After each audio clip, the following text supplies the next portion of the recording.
கல்லூரியில் பொங்கல் விழா கோலாகலமாக கொண்டாடப்பட்டது. மாணவிகள் சேலை அணிந்து கல்லூரிக்கு வந்து பொங்கல் வைத்தும் உற்சாக நடனமாடியும் மகிழ்ந்தனர். தமிழர் திருநாளான பொங்கல் பண்டிகையை முன்னிட்டு தமிழகத்தில் உள்ள பல்வேறு கல்லூரி மற்றும் பள்ளிகளில் பொங்கல் திருவிழாவானது கோலாகலமாக கொண்டாடப்பட்டு வருகிறது. இதன் ஒரு பகுதியாக திருப்பூர் திருமுருகன் பூண்டியில் உள்ள ஏவிபி கலை அறிவியல் கல்லூரியில் பொங்கல் விழா கொண்டாடப்பட்டது.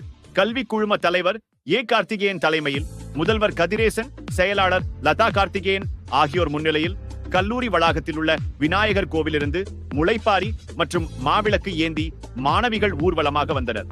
கல்லூரி மைதானத்தில் பொங்கல் வைத்து சூரியனுக்கு படையலிட்டனர். தொடர்ந்து கோமாதா வழிபாடு செய்யப்பட்டு பட்டி பொங்கல் பூஜை செய்யப்பட்டது. அதனைத் தொடர்ந்து மாடுவிடுதல், கரகாட்டம், கோலாட்டம், கும்மியாட்டம், சிலம்பம் சுற்றுதல் உள்ளிட்ட